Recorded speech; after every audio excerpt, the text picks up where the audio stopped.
Welcome to the Old Time Radio Westerns. I'm your host, Andrew Rhynes, and let's get into this episode. This episode is going to be The Lone Ranger. Original air date is July 24th, 1944, and the title is Smoke Ballou. Thanks for listening, and thanks for subscribing.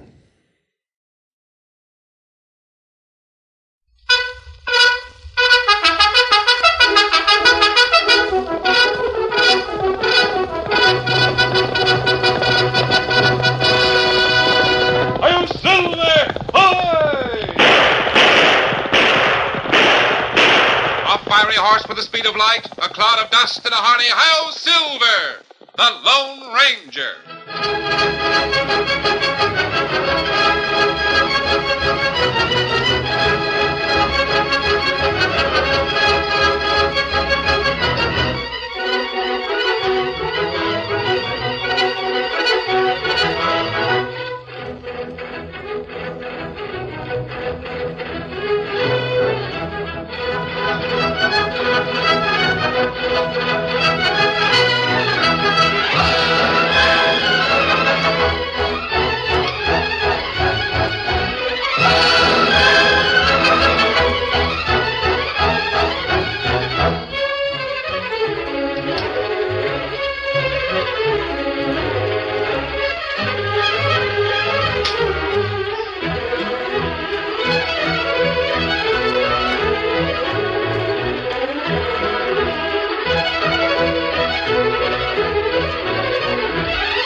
With his faithful Indian companion Tonto, the masked rider of the plains led the fight for law and order in the early western United States. The stories of his strength and courage, his daring and resourcefulness have come down to us through the generations. And nowhere in the pages of history can one find a greater champion of justice. Return with us now to those thrilling days of yesteryear. From out of the past and the thundering hoofbeats of the great horse Silver, the Lone Ranger rides again. Come on, Silver! Hurry, big fellow! Hail, Silver!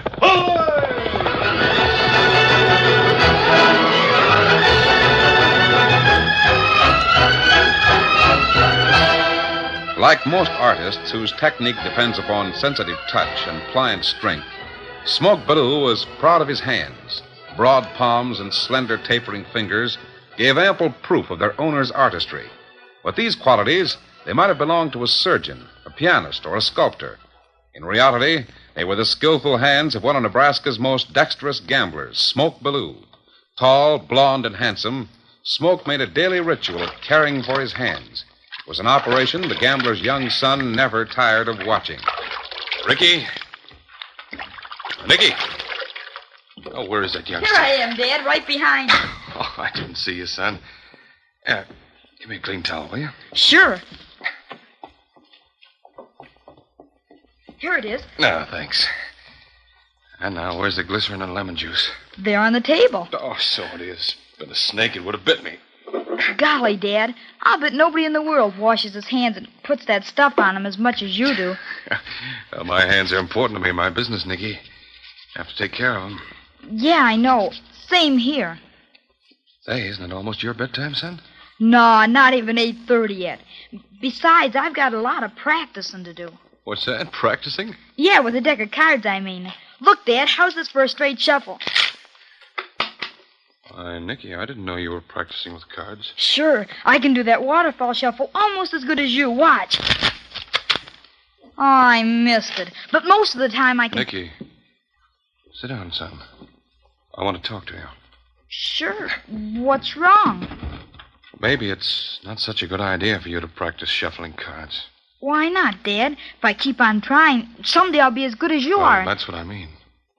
I don't understand. Almost 9 years ago, Nicky, just after you were born, while your mother was still alive. I made her a promise. I promised her you'd never follow the same kind of life I lead. I don't see why not. Son, I'm a gambler. A professional gambler. Now, lots of people don't approve of that sort of thing. Your mother didn't. Mama must have liked you and what you did, or she wouldn't have been my mama. Well, yes, but that's a different story. What? Well, a long time ago, right here in Omaha, Nebraska, 2 men were in love with the same girl. I was one of those men. Who was the other one? A man named John Flagg. You mean Mr. Flagg, who's the deputy sheriff? Yes, and he was a lawman then, too. Your mother was the girl. Now, she had her choice between a deputy sheriff and a gambler. She chose me. I'm glad, Daddy. Well, I wouldn't change my work even though she asked me to. Maybe there were lots of times when she regretted her bargain. But she never complained. Then you came along. And I made the promise I told you about. Now, do you understand? Well, I guess so. But I'll bet if Mama was here right now, she wouldn't care if I... Oh, forget it. Time for me to go to work. By the time I come home, you'll be in bed, so I'll see you in the morning, son. Sure, Dad. Hey, I thought I told you not to shuffle. Oh, shucks, I can't make them stay together, so then... Oh, that's because you don't hold the deck right. Now, here, look.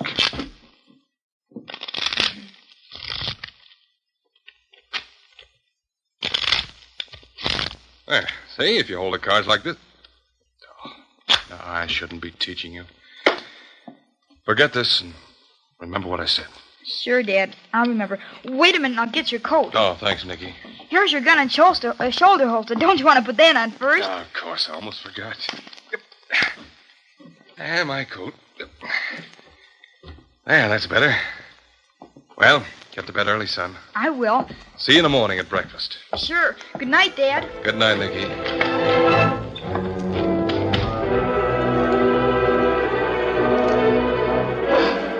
But Smoke Ballou didn't return to his home that night, nor for many succeeding nights. It was several hours later at a poker table in the Palace Cafe when fate changed his plans. Bets are all in, Smoke. Deal the cards? Yeah. Here they come, gents. Jack, 9, Trey, Ace. Paired me. How do they look, boys? And Queen to the dealer. Pair of queens. Well, Mr. Gibson's pair of aces do the betting. You're dad burned right, they will. Pair of aces bets a stack. The whole works. Too much for me. Turn a 9. Same here. I can't stand bets like that. Well, what does the dealer do with his pair of queens? Well, since we're playing table stakes, all I can do is call you. Otherwise, I'd raise. On what? You're beat on the board. There's still another card to be dealt, Mr. Gibson. I might draw another queen. You're not that lucky. Well, go on, deal. Here they come. 7 of clubs and the queen of diamonds. Well, he drew out on it. 3 queens on the board, Gibson. Can you beat him? No, of course I can't. Nobody can beat a crooked tin horn when he deals off the bottom. What's that? You think you're pretty slick, don't you, Smoke? This is the first time I've ever played with you, but I've watched you deal before. I've seen them lily white hands you're so proud of slipping cards off the bottom of the deck. That's a lie. And you did it again just now. Why, You're nothing but a crooked double-crossing tin horn with fancy hands like a woman. I'll fix them meat hooks of yours so you'll never deal another card. No, don't. I'll break every finger you've got. No, you don't. Look out, Gibson, he's got a gun.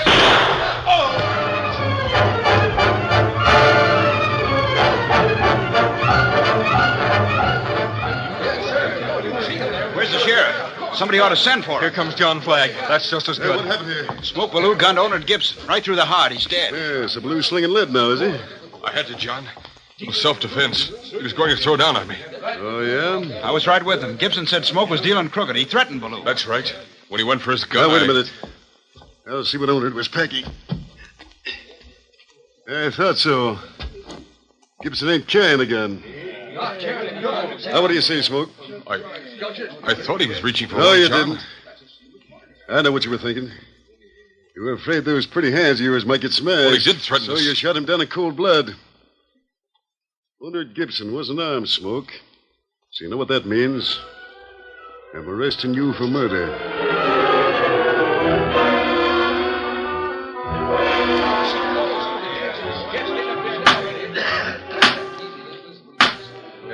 Smoke Ballou, you've been tried and convicted of murder. The court realizes there were mitigating circumstances in the case, and because of that fact, your sentence shall be from 10 to 20 years in territorial prison.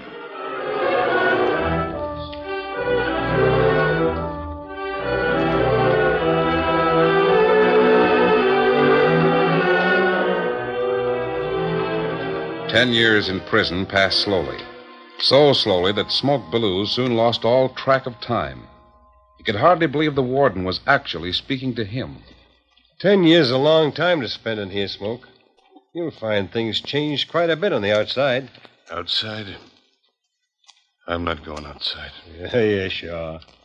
I've explained your case to the governor, and he's granted a parole. You mean I can leave here? That I'm really free? Well, 10 years isn't so long, Smoke.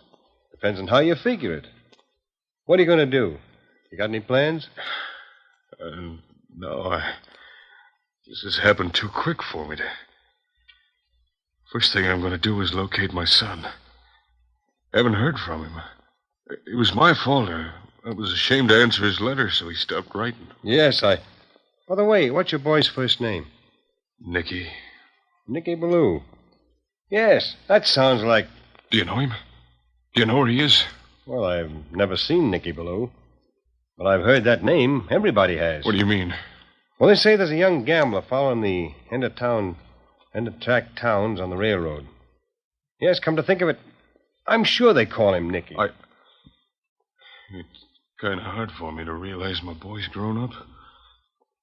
Last time I saw him, he was no bigger than... This gent must be your son, Smoke. He's got the same reputation for taking care of his hands. All that habit ever did for me was to take 10 years out of my life. You say Nicky's following the railroad. How will I find him? That's a hard question to answer. According to the newspapers, the latest end-of-track town is in Colorado, a place called Julesburg.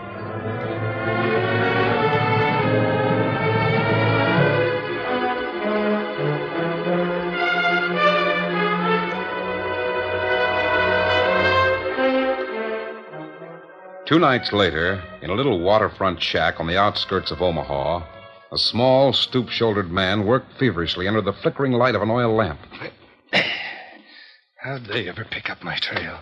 They weren't on the boat coming up from St. Louis. I'm sure that... best thing to do is to get out of here with as much as I can, then fire the place. Hurriedly thrusting small oblong packages into a leather traveling bag, the man was wholly unaware that the Lone Ranger and Tonto had reined their horses to a halt not far from the shack. Look out, fella. Steady now. There's a light in the shack, Tonto. It must be there. What we do? Steady, big fella. Easy now. Leave the horses here. All right, come on. You not tell me, King Sabi. Who this crook we trail? His name's Kirby. Del Kirby. He's a counterfeiter. He not savvy counterfeiter. Well, he passes fake money. Currency that looks like government banknotes. Police, the lawmen in St. Louis think this is the man who was doing it. Where him get it? That's the question, Tonto. He makes it somewhere, and it's up to us to... Wait. This is the shack. How we catch him? He may be alone, and he may not. There's only one way to find out. Keep your gun handy, Tonto. Hey, what? The outlaw? Put your hands up, Kirby. Well, I never differ with gentlemen who have guns in their hands. That's very good. Search him, Tonto. And we'll have a look at that bag on the table. I suppose that out here in the West, I should expect to be robbed by masked outlaws. We'll discuss that later, Kirby. Right now, I want to... Watch out, Tonto. Lamp on the table here. Down, Tonto. Down, Striker. Takes more than a dumb Indian to... Why, you...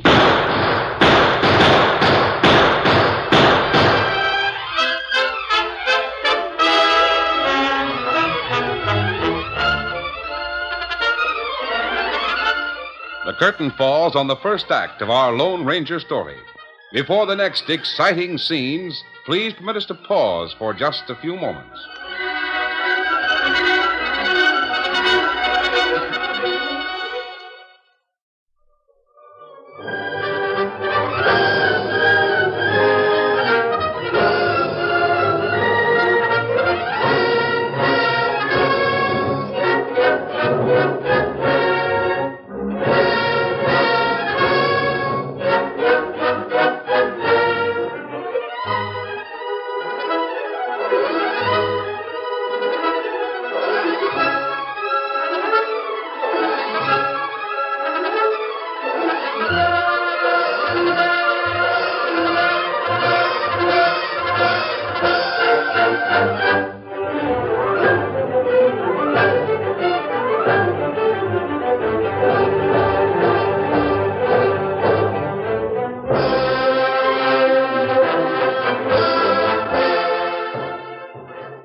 Now, to continue our story. Because Tonto was in his line of fire when the lamp was overturned, the Lone Ranger was unable to match Del Kirby's gunshots. When he heard his Indian friend groan and fall to the floor, the Lone Ranger's silver-mounted Colts began to spit lead. No, Al, Hoots, go! Tonto. You're hurt, Kimosabe. Put bullet in shoulder. Shoot and die. Yes, I know. He must have had a hideout gun. Him get away? Yes, he's gone. Evidently, there's a door in the back here. We'll find out as soon as I can make a light. Yes, there it is. And he got away with the bag, too. Kimosabe, you trail him. Tonto be all right. Oh, we can pick up his trail any time. The important thing now is to take care of your shoulder.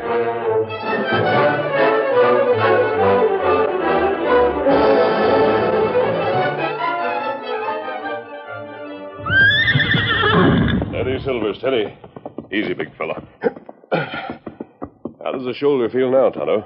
Oh, he better, Kimosabe, since Dr. Feller take out bullet. Oh, that's good. We lose trail of crook? No, I don't think so. While the doctor was taking care of you, I followed Kirby's footprints from the shack. Him go back to Riverboat? Oh, he headed the other way. And I'm sure he got out of town on one of the railroad work trains. Where'd that go? Oh, it's easy enough to follow, Tonto. We'll search every town along the line till we find Kirby. Come on, Silver. Come up, Scout.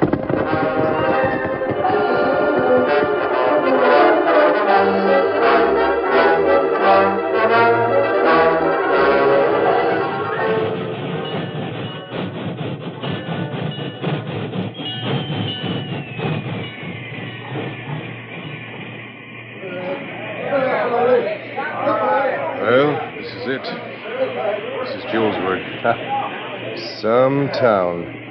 But at least it's quite a piece from Omaha and that owl hoot that's been trailing me. Well, how about my proposition, Smoke? Gonna take it? No, thanks. Well, if you change your mind, you'll find me in that little hotel over there in the corner.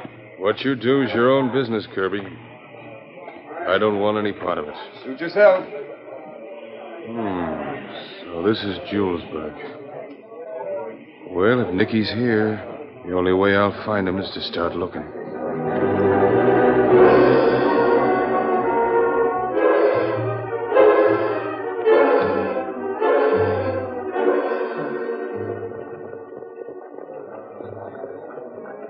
Hello, Smoke.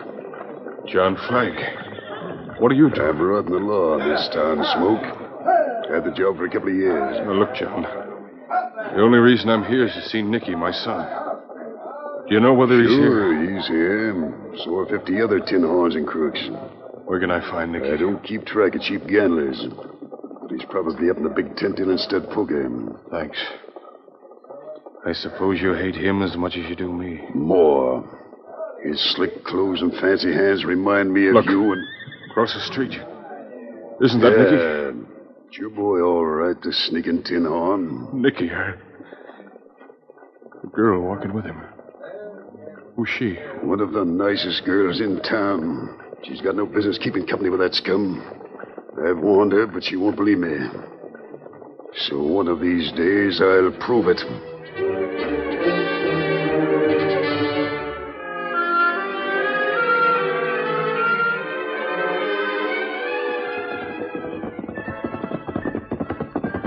Oh, Silver, easy now, easy.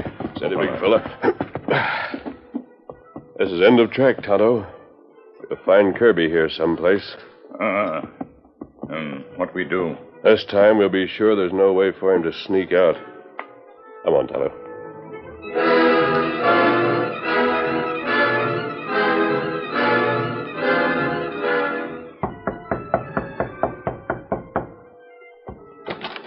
Oh, come on in, Smoke. Been sort of expecting you. I changed my mind. Maybe I can pass some of that money for you. Yeah? Where? There's a good-sized poker game going on in the tent up the street. If I'm lucky, I can put one kind of money into the game and take out another. Well, yeah, if you're lucky. Wait a minute till I open this bag, and I'll... Now, you double-crossing jailbird, how's it feel to have a gun between your ribs? What's the idea? Think I didn't see you talking to that law dog this afternoon? Gonna turn me in for bounty money, huh? Are you crazy? Drop it. No. Drop it. Dead. It was an accident. But nobody will ever believe me. I'm worse off than ever. Mask. And a redskin. Some of Kirby's crooked. Gun. All right. You or the law, what difference does it make? Close the door, Tonto. Who's that man on the floor? He must have it. Yes? This fellow crook, Del Kirby. And dead. I shot him. He pulled a gun on me. Who are you? Smoke Ballou. I just got out of prison 2 days ago.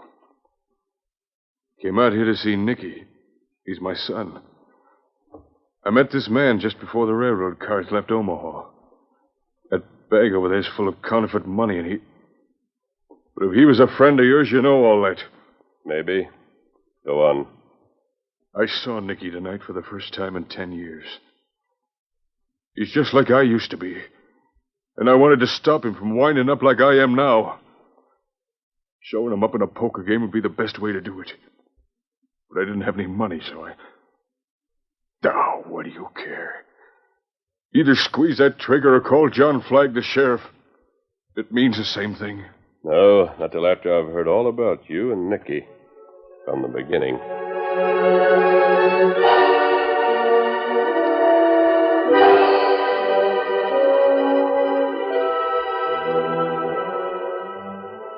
I guess it all sounds pretty crazy to you. A paroled convict trying to steal counterfeit money so he can scare his own son out of gambling.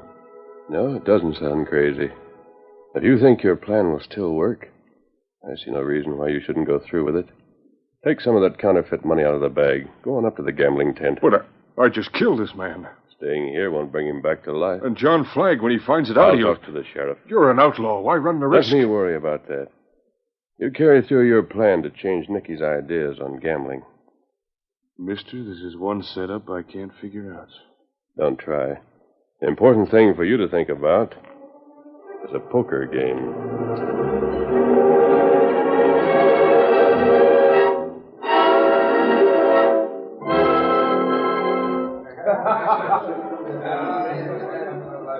Any chance of me buying a few chips? Oh, this is a stiff game, old-timer. I'm afraid the ante's too high for you. I've got 10,000. Is that enough? Why, sure. Sure, sit down. I'll give you some chips. There you are. What's the limit? Table stakes. Come on, Nicky. Deal the cards. Sure, go ahead. All right, here they go. Now, wait a minute. Mind if I shuffle them once? Just for luck? Not at all. Here.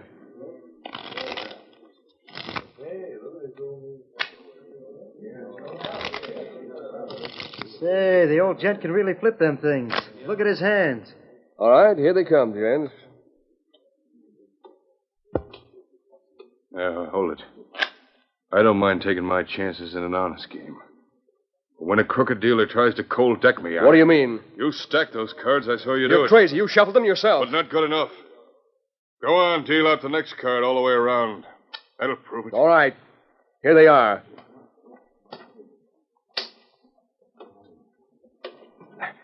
There, see? Turn them over. We've all got a pair, but his is the highest. A pair of aces. That's no accident. Yeah. Why, you did that yourself. Let's run the tin horn out of town. Hey, watch out. He's going Hurry, Stan. I'll stop there with a punch in the jaw. Trying to frame me up. Stand back, boys. Let me handle this. Smoke hit Nicky repeatedly in the first few moments of the fight. It happened too fast for the younger man to defend himself. Then a little later, he began to lash out in return, and Smoke noted with grim satisfaction that Nicky wasn't thinking of his hands. Time and time again, Smoke felt sharp stabs of pain as Nicky's blows found their mark. He did everything in his power to make the boy hit harder. And the success of that attempt finally found Smoke stretched on the floor, battered and beaten. Oh, anybody else got the idea that I'm a crooked dealer? Crooked or straight, kid, that's one fight you lost. Look at your hands. What's been going on here? Little argument, Sheriff. One gent knocked cold, and the other one broke both his hands. Yeah, I heard that something like this was going to happen. Happened all at once. How could you know Nicky, there's somebody waiting outside to see you. I think it's a lady. Well, thanks, Sheriff. I'll go right out. Some of you boys help me carry this other gent down to my office. Hurry up, grab a hold.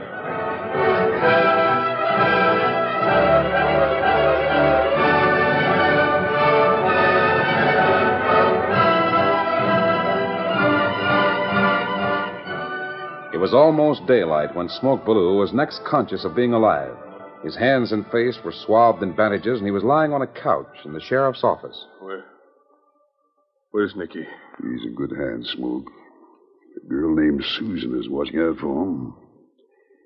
Both of his hands were broken in the fight. The doctor says his card dealing days are over. Oh, good. I'm glad to hear it. So you did what you started out to do. How did you know that? I know a lot of things. How wrong any man is to hold a grudge, especially against a man who's big enough to risk a prison sentence to help his son.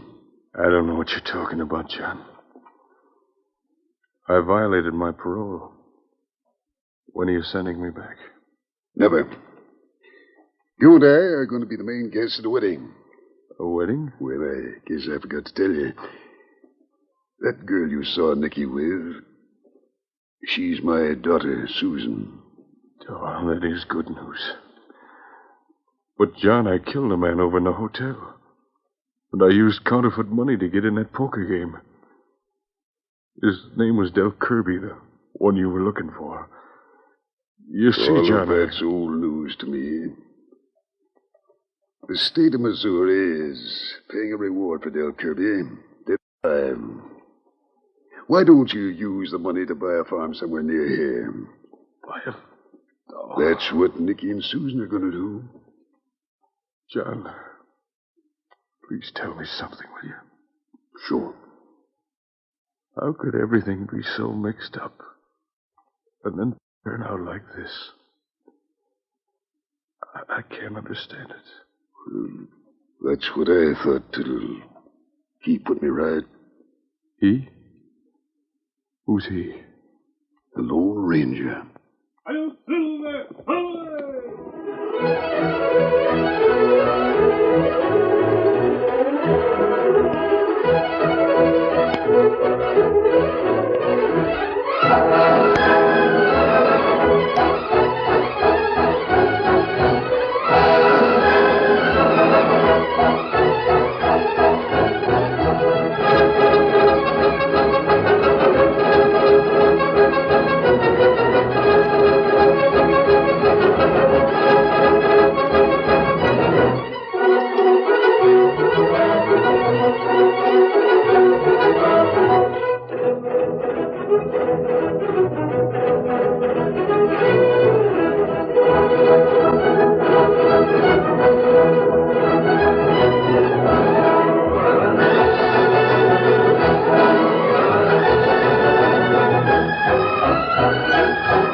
The story you have just heard is a copyrighted feature of the Lone Ranger Incorporated.